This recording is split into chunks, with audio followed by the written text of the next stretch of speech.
try to make a fist of this. Even when the questions are candid, my arrows miss. I've heard about your fragile ego, your shield, your sword. What am I expected to do? Shout man overboard.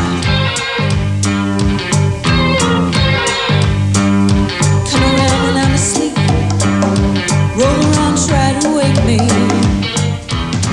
It's a song about sexual tension, unrequited love, relationships that we'd observed over the years, not necessarily our own.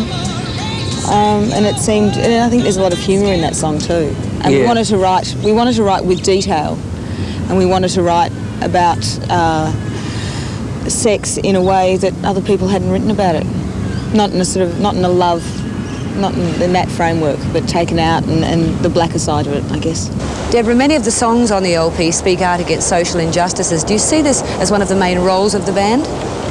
Well, in the same way that painters of the 20s or whatever, the expressionists, spoke out about political injustices and social upheavals that were going on at the time, I think rock and roll has the same role today, in that it can attract people because it's very much a youth culture, attract people to what's happening in the world other than their immediate surroundings. Young people increasingly aren't reading as much and listening to music a lot more, and I think, you know, they deserve something better than Love to Love You Baby. I'm sick and tired of this position, hatched underneath your arm, a crutch under stress. You're better when it's gone.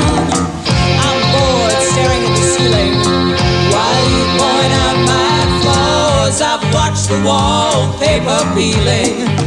With the current tour, why are there special discounts for the unemployed? We've all been on the dole for long periods of time. In fact, since the band formed, and up until just recently, we've all been on the dole and not basically had very much fun and not been able to afford to go out and see bands. It's not, you know, a huge discount or anything, but it's just a bit more incentive for those people to be able to come out and get it and have a few more drinks that they would have otherwise not been able to afford. It must be really hard, you know, when you're starting up and you've got faith in yourselves and you're writing and you're doing all those sort of things and having to live on the dole and be creative at the same time.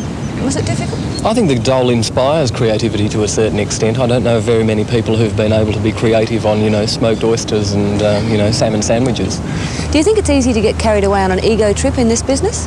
It's not a very glamorous existence. Like driving around Australia in the back of a Tarago is not something that I'd recommend to anybody who, you know, put the rock star up on a pedestal.